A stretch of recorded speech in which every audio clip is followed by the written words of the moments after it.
Either she homeless or she got problems. That's the only reason why she run to a black man. I like him already. Now you want to get nuts? Come on!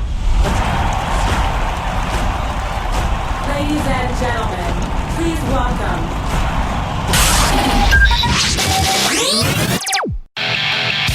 Producer, director, writer. He is the ultimate filmmaker and bona fide foodie. You're listening to The Quidditas Factor with Michael J. Arboway.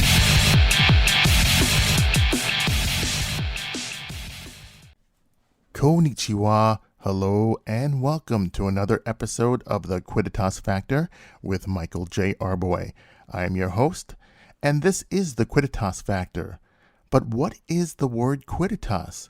Adriana, tell the audience what it is. Quidditas, Latin, the whatness of a thing, the essential nature of something, the quality that makes a thing what it is. Yes, Quidditas is the whatness or essence of a thing or person. It's almost like that other word in that movie, Jerry Maguire, that starred Tom Cruise and Cuba Gooding Jr. What was that word? Adriana, play the clip. Quan. That's your word? Hell yeah, that's my word. You know, some dudes might have the coin, but they'll never have the quan. What is... It means love, respect, community. And the dollars too, the entire package, though.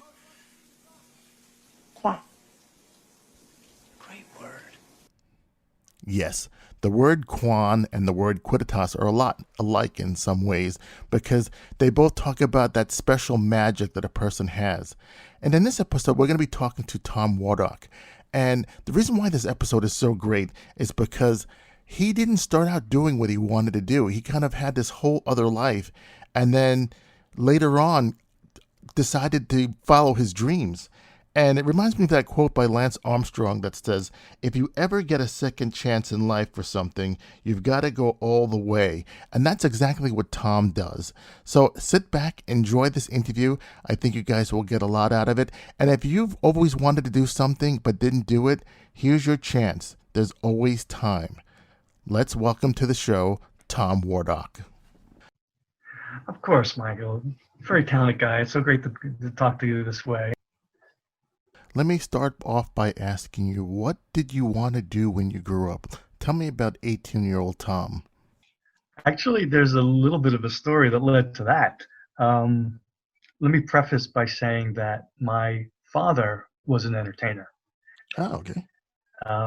After his stint in World War II, he went back in and traveled all over the world with the USO can shows, entertaining the troops. So he was always a musician. He was a professional musician his whole life. So actually, I was obsessed with movies and watching movies. And I grew up watching television, as many people do. Uh-huh. And I guess when I was around 7 years old, I told my parents, I remember very clearly at dinner telling them, I want to be an actor and I want to be in movies. And of course, my father, being in the arts, people in his generation, they're more concerned about, having a good career and being able to provide for your family. And so he told me, he said, if you really want to do that, what you need to do is focus on your academics, do really well in school. And then when you graduate college, you'll have a good career. And once you have a career established, then you can pursue the arts because, it's not all about talent. It's very competitive. You have to work for a long time before you ever make anything. And if you want to have a family and send your kids to good schools, you have to have a good job. And the arts is not the way to go. Maybe something later. And, I was always a pretty logical kid. So you ask about the kid when he was 18, I was very logical, practical kid. I was very superficial. I was very funny, easygoing. I was always the clown in class. And I even remember in high school, one time I wanted to go out for the school play, and my grades weren't really great. And of course, my father intervenes again, saying, "Look, your academics aren't great. You can always do that later." So I kind of suppressed that, and I went through high school.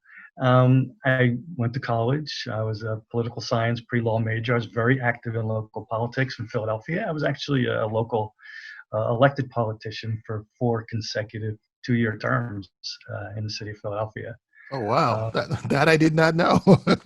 Yeah, it was crazy how that all started. Somebody came knocking at my door one year asking me to sign a petition to get his name on the ballot, and I jokingly said to him, someday I'll come to you to get you to sign my ballot. So he actually came back the next day and said, "Go for it." So I did, and surprisingly, I won the election by one vote. Wow.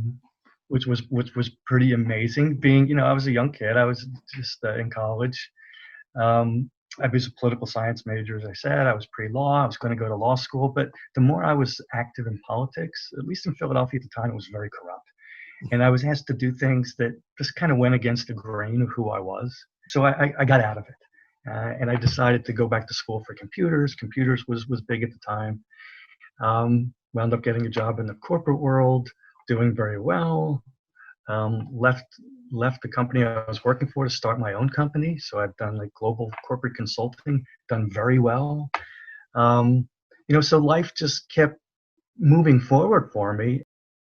My son was 7 years old. And ever since a very young age, and this is when I started to wonder about parenting, if I was brainwashing my kids or not to be a certain way. Because when he was very young, 2 years old, like I introduced him to Mary Poppins, and the Chitty Chitty Bang Bang, like all the great Disney things. He became obsessed with those movies. As a matter of fact, by the time he was 5 or 6, I think he thought he was Dick Van Dyke. He knew all of his lines for the movie. He was acting out stuff. He was doing all the stuff, the dances. So when he was around 7 years old, I said to him, Alexander, you seem to really love this. How would you like to be an actor, be in movies? And he's like, "Oh, yeah, Daddy, I want to be an actor. I want to be an actor." So I said to him, and I get emotional when I think about this too, because I just looked at him and I said, "Alexander, if you want to be an actor, I'll do anything I can to help you, because I always wanted to be an actor all my life." And he just innocently looked at me and then said, "How come you're not, Daddy?" And bam, that hit me like a ton of bricks. It's all that suppressed stuff from when I was little that just erupted. I literally went up to my office that night and cried for about 2 hours. Wow. It was a very emotional thing. It's like when a little boy looks at you and says, "How come you're not doing that thing you always wanted to do?" Again, I get emotional thinking about it. So I went up to my office that night, and after I cried for about 2 hours, the business side of me took over. And I thought, okay, I'm not going to waste any more time. How am I going to do this? I'm going to become an actor. I'm going to make movies. That's what I'm going to do. And so I started Googling around online, looking for things. And, I'm looking at acting schools and theaters. And it's like, gee, I really didn't know where to begin. So as a business person, I always used to preach to people, if there's something you want, find the people that have it. They'll mentor you and they'll help you get there. So I'm like, great. I'll start calling all these famous people and they'll help me out. I was 48 at the time. How naive is that? You just can't call up the phone and talk to, Clint Eastwood. It just doesn't happen. So I started trying and trying. I couldn't find ways to make that happen. And I just so happened to stumble across a charity auction.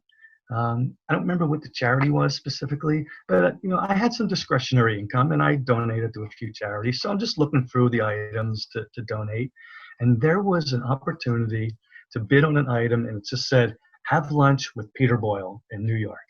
And I'm like, Peter Boyle, he was the father in Everybody Loves Raymond.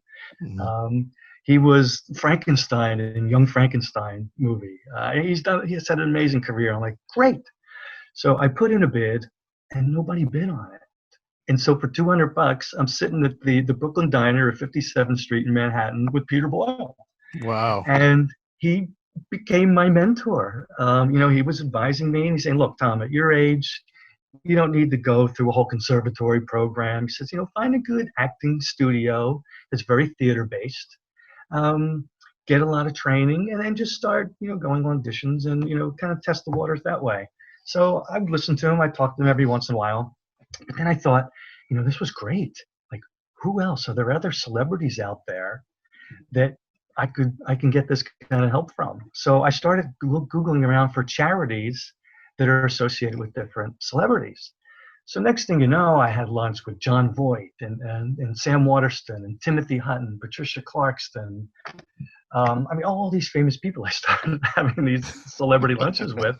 And they all started to kind of like help guide me in what to do. I started studying in New York, and I trained ferociously for like 4 years at a number of different acting studios. I started going on auditions. I started doing independent films and short films.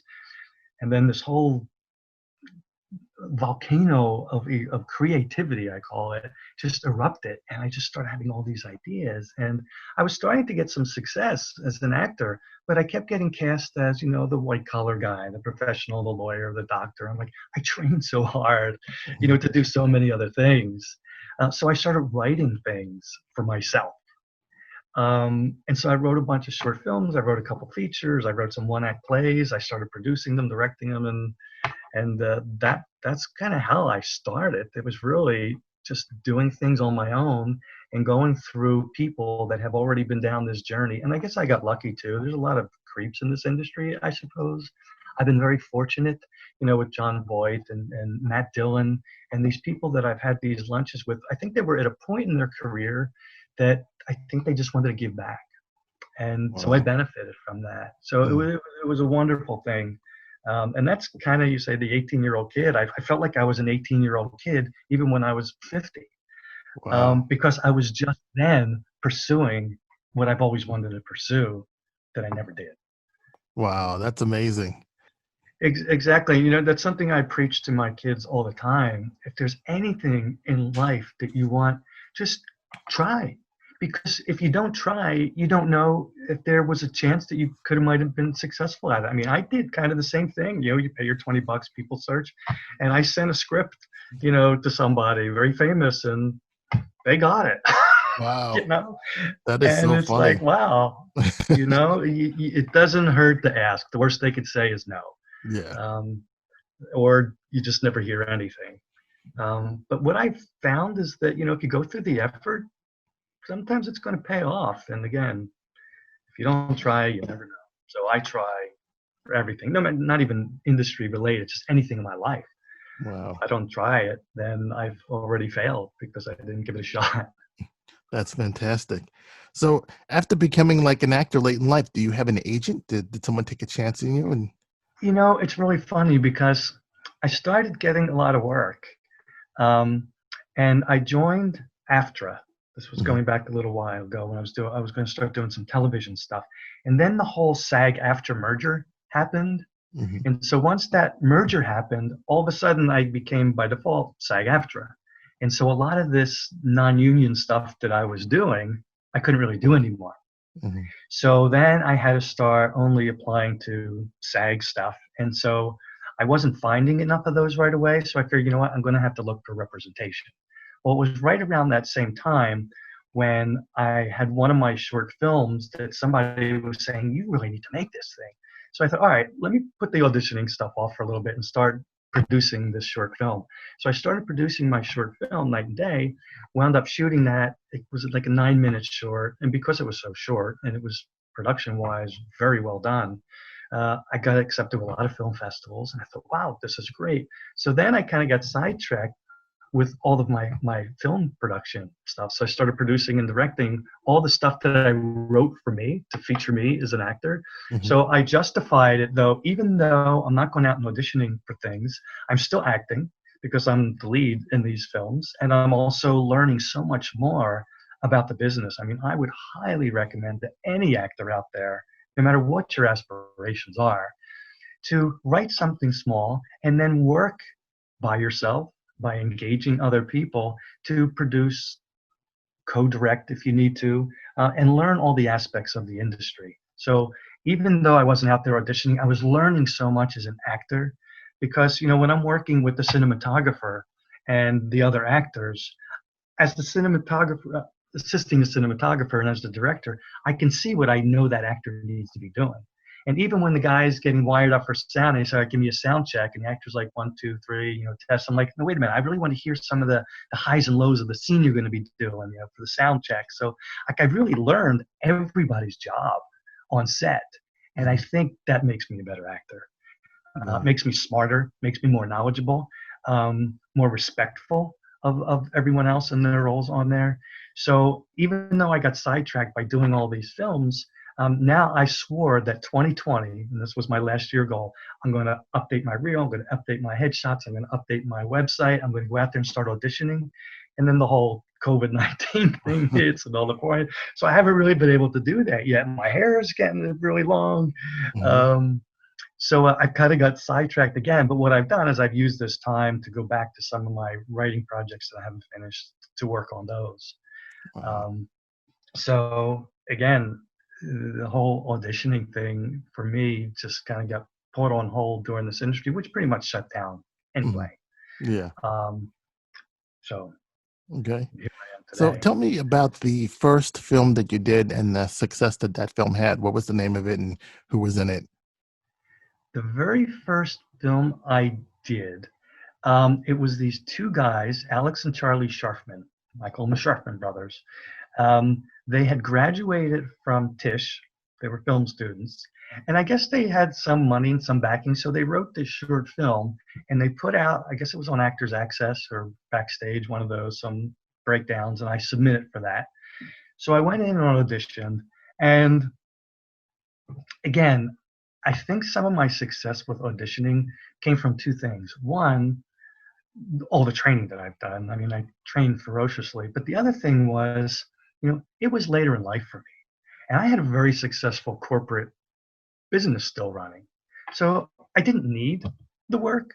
I just went in there because I just loved it and it was something I wanted to do. So I think not having that pressure when I walked in to do the audition, just like, hey, how's it going? Like, I saw what you want to do. I read some of the stuff about your film. Sounds like fun.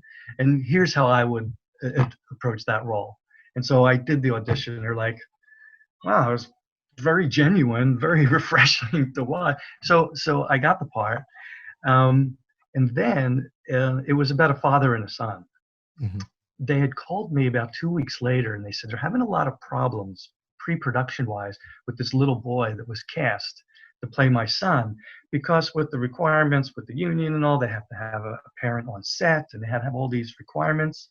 And they said, didn't you say you had a son who, because we started talking about how I got into the industry, didn't you say you had a son who wanted to become an actor and that's how you kind of got started again? And I'm like, yeah, he's actually been training, he's done some theater. So they said, do you think he'd be interested in being in this film? I'm like, of course he would. He's 8 or 9 years old at the time, and of course he would love to do it. So we brought him into the city, he auditioned for him, we did some improv stuff, and so they loved my son, and so we actually got to work together. Wow, that's on fantastic. Our very first short film was called Passing Through.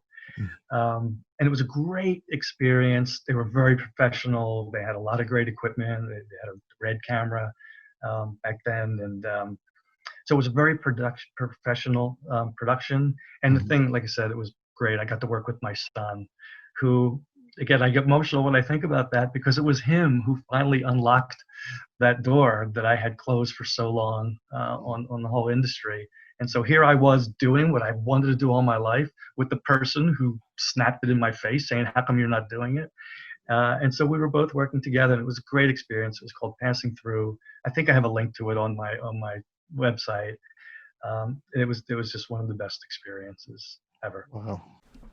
So that's amazing. Acting's been your passion and wanting to be an actor, but now you put on a different hat and you start directing. Tell me about that first time working as a director behind the camera and working with those celebrities that are also your peers. Well, I don't know if you call them star power, like in terms of their big name, but they've done a lot of stuff. Right. And again, I'll give you a real quick story. I used to play tennis a lot when I was in college. I even played tennis at Temple University in Philadelphia.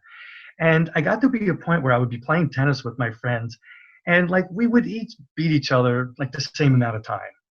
Our games were about the same. Then I started dating this girl whose sister was a tennis pro.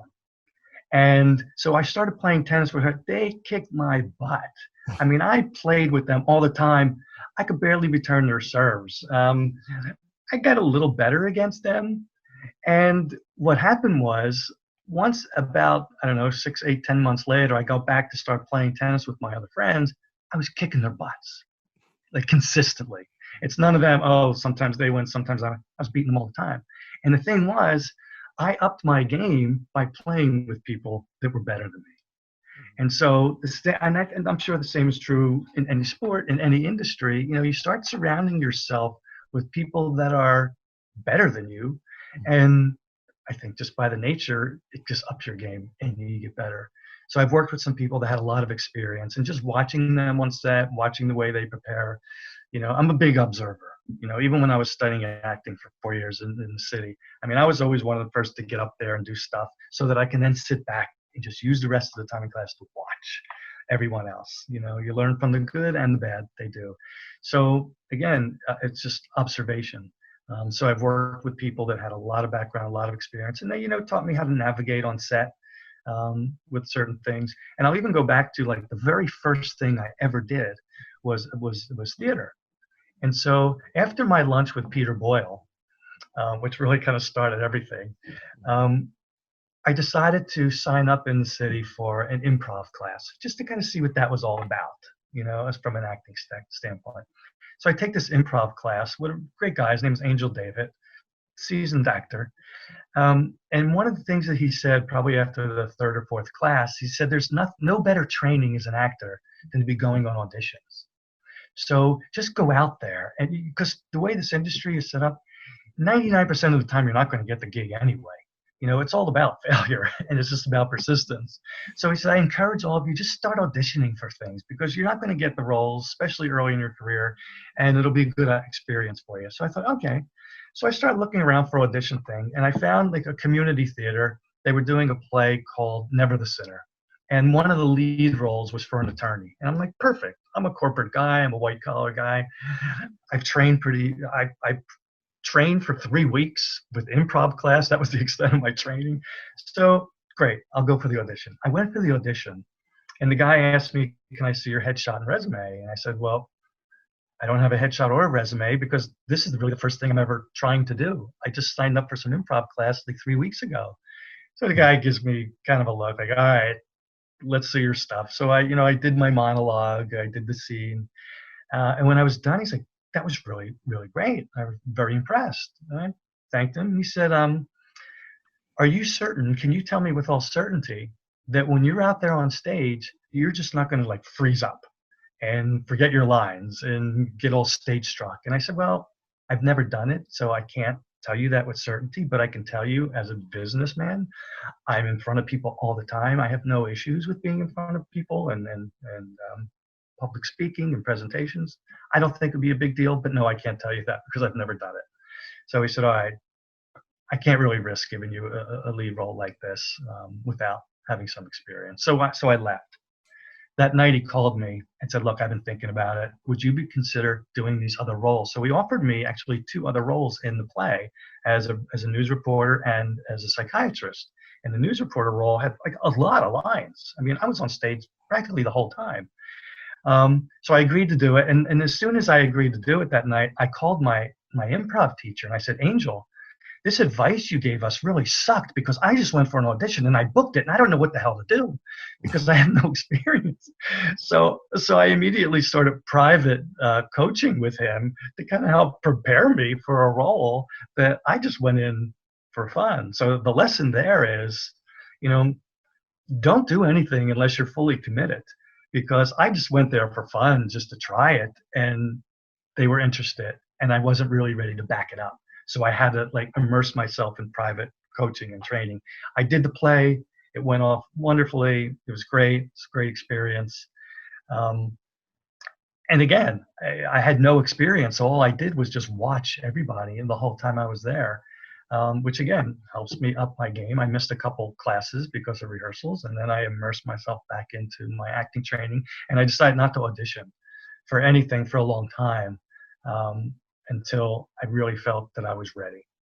And then I did my homework and I trained as an actor. So I didn't audition for a long time. I just immersed myself in training. Wow, fantastic. What's one thing that acting did for you that you didn't expect? Well, when I answer this, it's more on the process of learning to act than it was any acting that I've done. So for me, after I had my first meeting with Peter Boyle and then with John Voight, and I decided to really study, I thought, I'll take a couple acting classes and then I'll be an actor and I'll go to auditions. So into my process, after the first 2 or 3 or 4 weeks, probably the first month or so, I finally realized why people train for years and why people get their masters from the Yale School of Drama, or they go to Juilliard and they study and train for years. Because, this corporate persona that I had built up for myself over the years as a successful businessman, I didn't realize how hard it was to shed that because it worked so well for me. So my first year of training for an actor was mostly how to break down this corporate persona that worked so well for me for so many years, and just drop that and be me. So that was hard.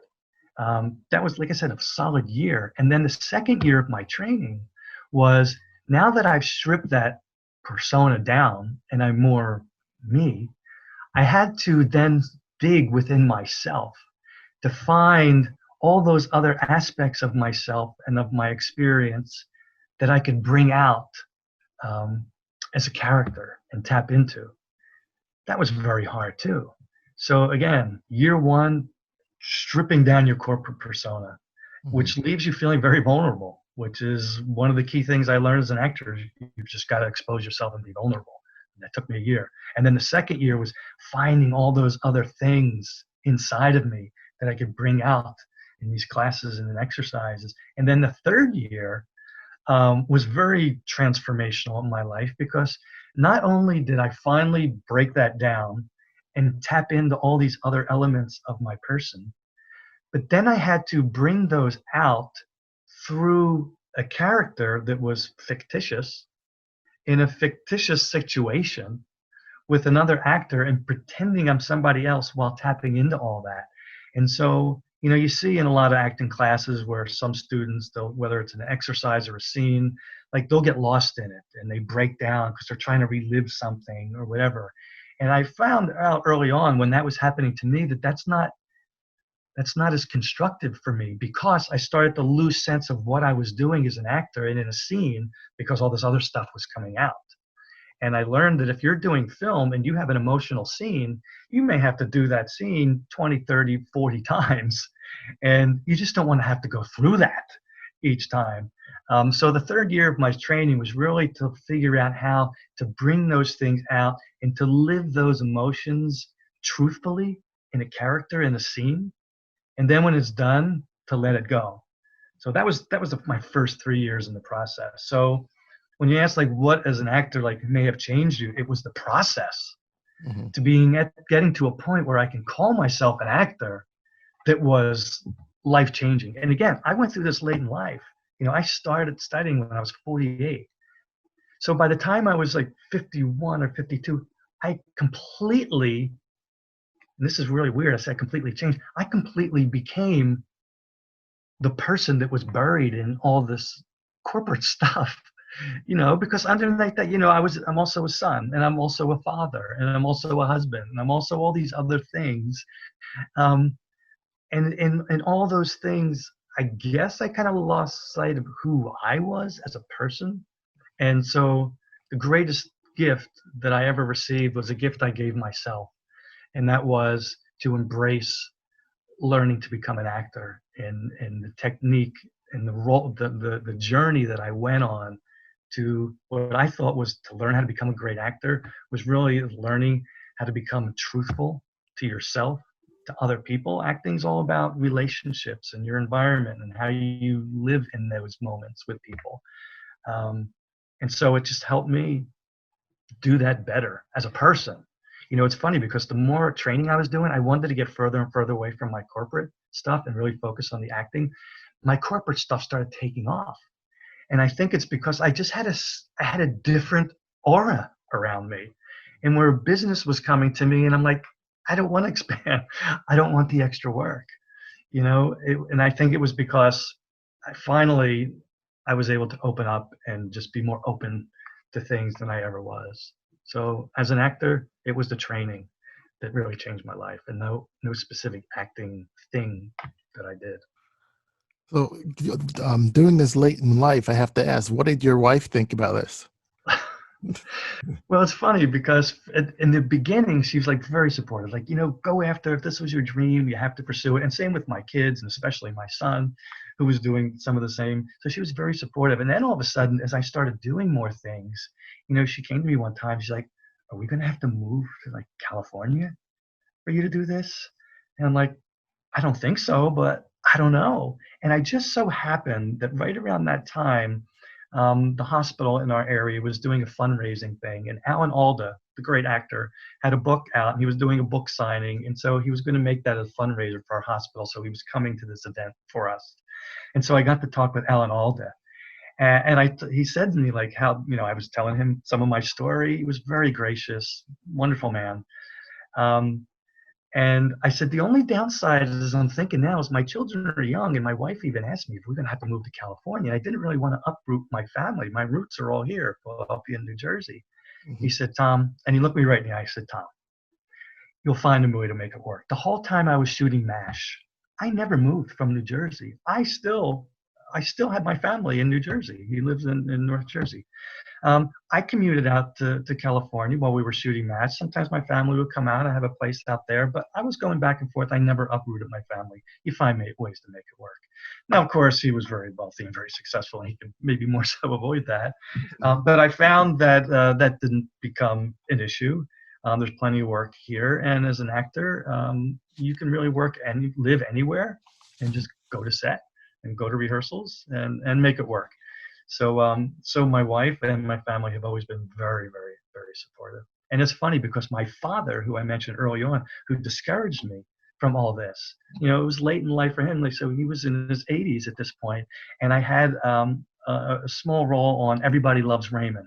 I'm sorry, on a spin-off of Everybody Loves Raymond called Till Death. Brad Garrett, when that show ended, had his own show. So I went out to LA to be on this. And I was telling my dad about it, and he's like, so you really serious about this? I'm like, Dad, I told you I was back then, and your advice was, wait for the right time, and now's the right time. So then he became great at, he's calling all his friends and telling them, you have to watch this episode, you're going to see my son. So, that all came full circle too. So my parents were very proud. They loved it. My father had since passed away. And then as I was doing my short films, my mother was coming into the city for my premieres. I was doing screenings at Tribeca, and my mom, it became great for her. So they finally got to see some of that before they both passed. But my family has been very, very supportive. And again, if you're doing this later in life, that's key. If people that you're surrounded with in your personal life aren't going to support you, it's going to be hard. So fortunately, I haven't had to deal with that obstacle. Wow, that's fantastic. So are there any funny stories or memories or characters from your life that you want to tell me about? Well, I'll tell you, one of the most life-changing and enriching experiences happened with one of my short films. It's called Second Chance. And it predominantly takes place in a nursing home. So the short story is, it's about a guy who's been unemployed for a year and a half. He's very depressed, very cynical, and his wife just wants him to get out of the house and do something. And there was a part-time position open in a nursing home, which of course was the last place this kind of guy would want to be, surround himself with a bunch of old people. It was depressing enough for him to think about. But anyway, he goes to this nursing home, and through a series of encounters with different seniors, he starts to kind of see the light as to what's really important in life. So I started pre-production on that film, and I was going to be shooting most of it at a nursing facility. So I found a great place in Jersey, not too far from here, called Heath Village. And they agreed to let me shoot there. They opened up the facility to me. So I was going there every Friday for a number of hours for a good month and a half or two, to work with them on the location and what we were going to be doing and when, and coordinating that. Well, when the word got out in this nursing home that they were going to be shooting a film here, well, it's like this whole new life was started to breathe into all these people.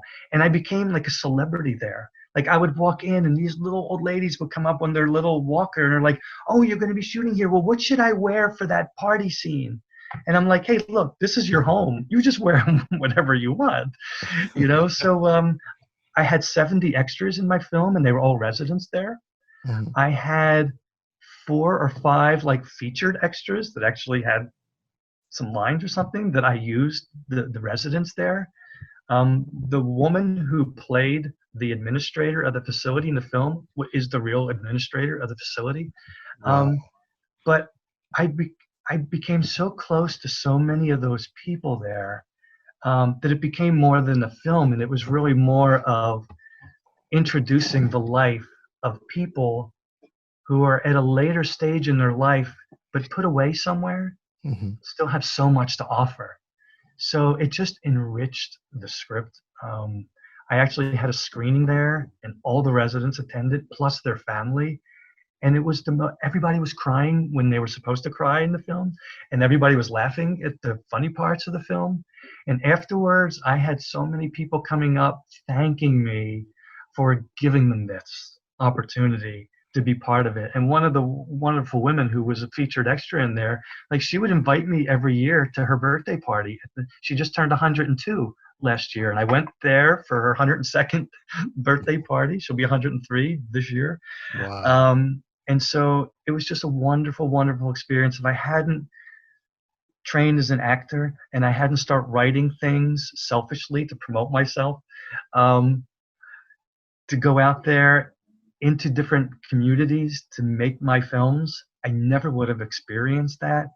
And I've always had a deep respect for senior citizens. And that's why I wrote this film as well. But it just, solidified that. And, we talk about my son. He came on set a couple times, and you would figure, a young kid going into a nursing home and seeing these elderly people and struggling, that it would be a little scary for them. He wanted to volunteer there. He's like, I'm not afraid of getting old. They're great. These people are wonderful. And it's like, it was so wonderful that it worked. People saw these people differently after being there and experiencing this, or people watching my film. So I think that was probably one of the single best enriching experiences that I've had in my life, let alone in this industry, is working with the seniors in that film. And it's very sad because I kept in touch. I had 3 leading actors in this film that were professional actors, New York City actors, late in their life. So they were looking for work. They loved the opportunity. And I keep in touch with them, and they're wonderful people. One of them, unfortunately, is suffering with dementia. Doesn't really remember a lot of what she did, and it's very sad. But, I try to keep those bonds, and they'll be my friends forever. Wow. It was very, very, very rewarding experience. Well, it's amazing to me because your film actually became a reality, and then you gave all these people second chances. At first I wrote it as a comedy, and then I saw the humanity in these people. So then I rewrote it, but then it became too heavy and too emotional. So then I took like the best of both. And so I call it a lighthearted comedy, but there's some wonderful moments in there. And even when we were done shooting, the actors, 2 of them broke down and cried and said, Tom, I've thought these things in my life, but I've never actually had to say them out loud. Wow. And so it was an emotional journey for them too. At that point in their life, they're in their 80s, and here they are talking about being elderly and looking back. And I guess they'd never really talked about that before. And through these characters, they did. And so they're wonderful performances, not just because they're great actors, because they were putting themselves into it. Even everyone on set, we say, okay, cut. And everybody on the set is crying and just reacting with the actors crying. It was an emotional experience. Wonderful. Wow. How do you get that? How do you get that anywhere else but in this industry? I'll be doing this for the rest of my life, whether I'm successful at it or not, because it's just so enriching for me. Wow. So, Tom, let me ask you this question. What was the best compliment you received so far after doing this? It has to be when I had the screening at the nursing home, when this woman came up to me. She looked like she was in her mid to late 60s. And I assumed she was a resident there. And she said, and she was crying. She said, it was so wonderful. It was such a touching story. And I'm so glad that you gave my mother the opportunity to be in it. It was the daughter of one of the residents, Wow. you know, who was 90 something years old, who was in the film. And, you know, for those people to thank me, and for the administrator of the hospital to thank me for breathing life into all those people there. Because like I said, they said it was the biggest buzz to hit that place in a long time. As a I matter of can fact, they were imagine, working on a book about Heath Village, like the first 50 years of Heath Village, of this community. And they actually updated that book that was not yet to print to include this in there, because it was such a wonderful thing. And like, I didn't think of it that way. I didn't think I was really giving people opportunities. I thought I was, you know, hiring actors and making a film. And then, you know, I lost sight of the fact that I'm touching people's lives without realizing it, just the way people have touched my lives without realizing it. Wow. You know, a lot of those celebrities that I had lunches with, they each gave me something. You know, even I was having lunch with Timothy Hutton, who at the time was probably one of the youngest people to win the Academy Award for Ordinary People, and he was 19 years old. Wow. And like, even one of the things he said to me, Tom, why are you doing these lunch things? And I said, well, because I'm old. I need to not so much look for shortcuts, but I'm not 20 and I don't have all these years to figure it out. I need to figure it out by talking to the people who have already been there. And so he did something that was so gracious, and he said, have you ever heard of the Players Club at Gramercy Park in New York? And I said, well, yeah, I've heard about it. My acting teachers actually mentioned it. It's a private club, and anybody who's anybody is a member there. And he said, you should really think about becoming a member there, because you'll be with a lot of the people that you want to get into that world with. And I said, well, you have to be sponsored. And it turns out that he was the president of the Players Club at the time. So he sponsored me to become a member at the Players Club in Gramercy Park. It was no big deal for him, and he's probably even forgot about me by now, but that was huge. You know, it was a huge influence on me. You know, with John Voight, having lunch with John Voight, and some of the little tidbits of information he was telling me, you know, about acting and technique and character, and the struggles I had with, like, he asked me, what if you had to play like this bad drug dealer? And I'm like, I don't know if I could play roles like that. So he taught me how to see it from a different perspective. He says, if that character is nasty enough and people really resent that character, you're doing your job, because you're not promoting that, you know? So it's like, okay, now I start looking at other roles that I probably wouldn't have taken, you know, because of his perspective. So all these people, you know, gave me something. And, you know, at times you kind of get caught up in things and you forget that. And I forget it too when people thank me for giving them an opportunity. I'm like, oh, okay, I didn't really think it was much, but it was. Wow, that's fantastic. I mean, and that's the thing. And real quickly, I just have to say, because this is crazy too, I went to like a 40-year reunion of my high school or something, and there was a guy there, Joe, who I went up to and thanked him for saving me from these guys that were going to beat me up in the playground, who he was friends with. He didn't even remember the moment. And I'm like, Joe, you saved me. You know, so I was just have people keep in mind, you don't realize you're helping people and you don't even know it. So if you find opportunities to intentionally go out and help people, do it. It's very rewarding. Wow, that's amazing. I was thinking back to the time when I first met you. I had met you, I think you had directed that film that Christopher Fidoulis was in, and that opera singer. Yeah, it was Burning Down. Burning Down. Yeah. And I just remember being impressed, because that was the first time I'd been to the Tribeca screening room where you had the premiere. And I remember the reaction from the audience was just so powerful. And I just wanted to know, have you go over that in your mind, how you saw it? Yeah, it was funny because Chris and I had become friends through different roles and things where we've met. And he knew I was writing and directing and producing a lot of my own stuff. So he had an idea for a script, and he wrote a first draft of it, loosely based on his life as a New York City firefighter, his relationship with his father and different things. So he sent me the script, and I said, and you know, I'm just a very honest person. I said, Chris, I love the story. The script is not good. It needs work.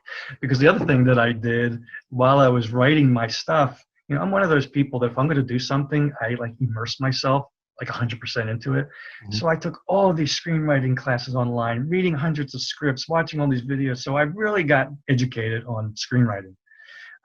So I told him, I said, there's a great story in here, but it needs some work. So I actually helped him rewrite a lot of that script, in which case knew I was going to be directing it. So I had a little more creative control, I think, in doing that. So the end result was we had a pretty well-polished script. We hired some great actors. As Lynette Sheldon, she's been in Phantom of the Opera on Broadway forever. She played his wife in it. It dealt with autism. We found some great young actors to play young autistic people. Chris himself has a child who's in the spectrum, so he knew that world.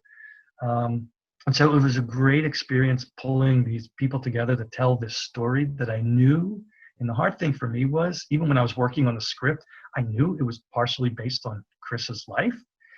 So how do you tell somebody, we got to change this. This is just a little too heavy. And he's like, yeah, but that's what happened, So it was a real interesting experience from that perspective. So when it was done, edited, and it was very touching and heartwarming, we presented it at Tribeca, and you were there, and it was just very well received. It was very touching, and it was, again, one of those great experiences where people had come to me and thanked me for something that I didn't realize I needed thanks for. I was just brought on to help work on a script and to direct this film. And so it was really interesting because it was a heavy piece. It was a really heavy piece. It dealt with addiction. It dealt with having a child with special needs and dealing with that, the fragile nature of a relationship when all that's going on, dealing with your past, with the relationship with your father. So it had a lot of heavy stuff. It didn't get accepted into a lot of film festivals, I think, because it was heavy. And I knew that when we were done. I even said to Chris, I said, this is some pretty great stuff, but I don't know how widely accepted it's going to be in certain festivals. And also, it didn't get accepted to a lot. It did get accepted, and it did well in those festivals. But again, it was one of those heavier films. So my next question to you is this. I noticed that you're a really good director. How exactly did you develop that skill? Well, I think part of it, the business side, because I spent, 25, 30 years in the corporate world. And I was very successful at that. And so, being a producer, in my opinion, is nothing more than managing a project, being a good project manager. And part of being a good project manager is you have to be a good people person. You have to be a good listener. You have to be good at analyzing things. You have to be good at making decisions. So I think to be, if you're a corporate professional person, that would suit you well to get into producing films, because I think there's a lot of technique there. And the other thing too is, I think, it was part of me when I was, 18, and that guy knocked on my door to sign his petition, and I decided to become a politician as well. I'm very political by nature, and by that I just don't mean the politics of it. I just mean I'm very sensitive to people at various levels and various backgrounds, and I know how to talk to people and understand people. And I know I'm very empathetic with people. I think a lot of that came with the politics stuff and talking to my constituents and people that had real problems and things they wanted to change in the community. And so I got better at listening, which again, if you're an acting student, it's all about listening and reacting. And so I think that helped me there too. So I think what helped me a lot in the film world, at least producing and directing, is my corporate sense and my political sensibilities. And I think both of those complement anyone. If you're going to be a good director, you have to have the vision, but you're going to be steering the ship, and you have to know how to get people on board who may disagree. And I've had that on set. And I tell everybody on my sets, if you have something that you want to say that goes against what we're doing here, please tell me, because it could shape the outcome in a positive way. I want to hear everything that everybody has to say. And some things that come to me, excellent idea, let's go with it. Some it kind of conflicts with something else. You have to make those decisions. But, I think being open and receptive to that, and again, the corporate background, the political background has helped me producing and directing. And also, I think what helps me as a director is I've not trained as a director, I've trained as an actor. Mm-hmm. And so I think some of the best directors are those that understand actors and allow actors to bring what they bring and embrace that and work with that. So I think also the acting training is probably the third component there that has helped me with being a director. Everybody's got different things they bring to the table. Yeah. You know, and embracing what everyone else brings to the table and being open to that. I think that's a sign of a good leader. And so I think that's helped me. I practice a lot of what I preach. So, this almost sounds like an impossible question, but then what's something that you might have failed at? Because it seems like you're pretty successful at everything. What's something that you failed at that's kind of now helped you in the future? Well, one thing that I failed miserably at early on was, I don't know if it was a failure, it was just something within my personality. I've never been the kind of person to talk about myself or to promote myself. And when someone compliments me, I was always the person who's like, get all embarrassed and like, I don't want to hear it kind of stuff. Mm-hmm. And so that, I think, held me back a lot early on, because what I found in this industry is, you can't just sit back and wait for casting directors to call you or producers to contact you or directors. You really have to get out there and make stuff happen. And so for the longest time, my family would go to this place in the Poconos called Wardach Pines every year. And, we meet a lot of the same people there. And I never tell anybody what I was doing. And, when they ask, what do you do? I talk about the corporate stuff. I don't even really talk much about the acting and filmmaking things. And so I decided, I just need to promote myself more. And I have to be more at ease in talking about myself. And it was hard. Every time I do it, I just felt like I was conceited or if I was boasting it, but I wasn't. I was just trying to talk about it. And so I remember this one guy that we would see every year at this place. And I figured, you know what? Well, next time I see Jeff, I'm going to tell him about the acting stuff that I do. So I told him, and he said, do you ever go out to LA? And I said, well, yeah, as a matter of fact, I do once in a while. I'm going to be going out there in another month or so. He says, let me hook you up with my brother, because he's out there and he does like film stuff. So the next morning at breakfast, this guy, Jeff, elderly gentleman from New York, lawyer, comes to me and says, here's my brother's phone number. I talked to him last night. He's expecting to give him a call. So being the kind of person I am, I got, all right, let me do diligence here. Let me see who this guy is. So I Google this guy. Oh my gosh. He was first unit director on all the Mission Impossible films. He's like friends with really big name people out in Hollywood. He's worked on big films. I'm like, oh my gosh, I just decided to open up and tell this person, and turns out they're brothers, like a big somebody in the industry. Coppola, he's friends with Coppola. And so I thought, wow, this could actually be a good thing. So then I just started talking about it all the time. And it's funny because maybe like people attract like people. I started meeting people who also had connections in the industry or were part of the industry. That was one of the other thing that I was failing at was when I wanted to do films and I needed to raise money. The hardest thing in the world is to ask somebody for money, at least for me. I just couldn't do it. Right. So I was like self-funding most of my own stuff and getting some friends to help in. And next thing you know, I started a Kickstarter thing. And then I got better at that because it wasn't so much that I'm asking for money for something. It was more like I'm looking for people to invest in an idea and invest in telling this short story and invest in showing this thing. So then I got better at that. And I had some very successful Kickstarter and GoFundMe campaigns. So again, something I was failing miserable at, I thought I'm just going to do it, but I've got to approach it at a more delicate angle. And so talking about myself, which as you could see, I don't have as much of a problem with anymore. I can't shut up anymore about it because I get so energized by it. And I guess that's the thing. I don't even see it as me talking about myself. I see it as being energized about something you're passionate about.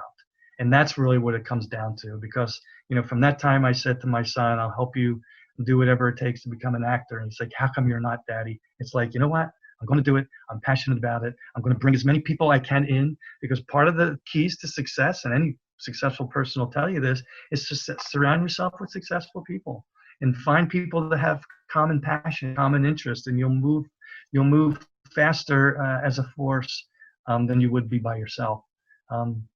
just like upping my game in tennis. I started hanging out with people who were really good and kicked my butt, and all of a sudden I became better. And so then I helped my friends get better because I was beating them, and then they got better. It's like, just surround yourself with passionate, like-minded people, and just be a force. And it's like anything that you want to pursue. Wow, that's amazing. Even outside of this industry, it works.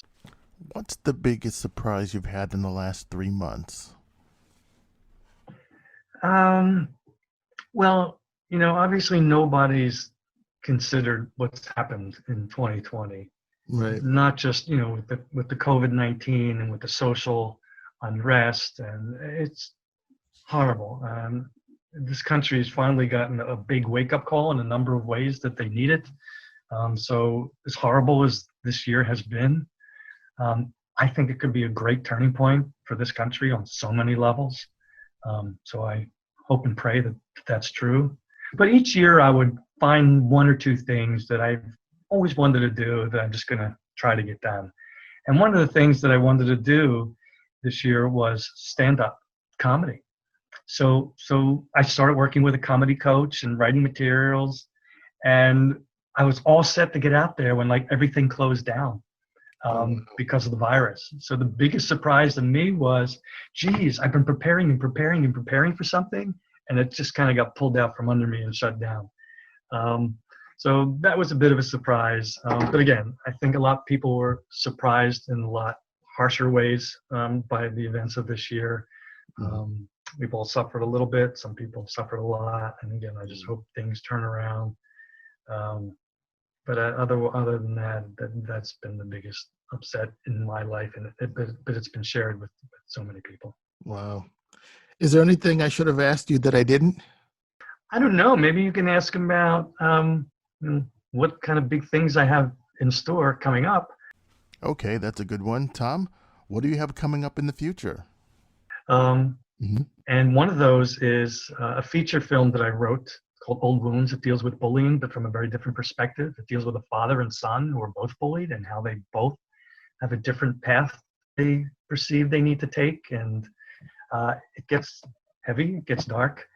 So I'm actually just started kind of putting that out there, submitting that to some screenwriting contest. I'm also rewriting another feature film called The Green Lightning Bug, which was actually inspired by my son when he was in elementary school. Him and his friend, George, came up with these superhero crime fighter wannabes. And it was really funny. They started making these comic books out of it. And I've adapted that to a feature film, which I think has a lot of potential. So I'm going to be working on that. And again, once the industry opens up more, I'm going to get my hair cut, and I'm going to get some new headshots, and I'm going to do the things I said I was going to do, update my reel and my website, and start going on auditions and doing that again as well. The one thing, I'm sorry, if I could just throw out one other thing. A number of years ago when I started making my own films and all, I started my own production company. It's called Tilted Barn Entertainment. I live in a very rural part of New Jersey, so it's Tilted Barn Entertainment. So look it up. There's things that we're actively pursuing and working on. A lot of things that we finished are out there.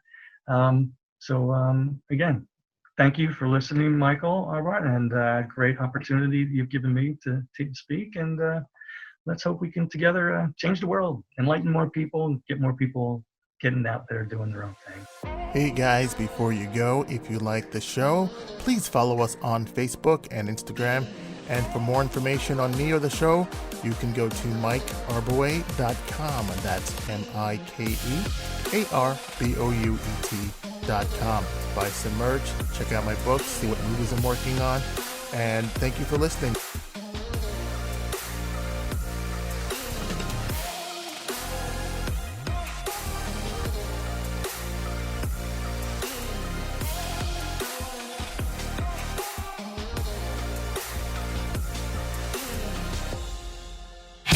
Thanks so much for listening to The Quidditas Factor with Michael J. Arboet. We'll catch you next time.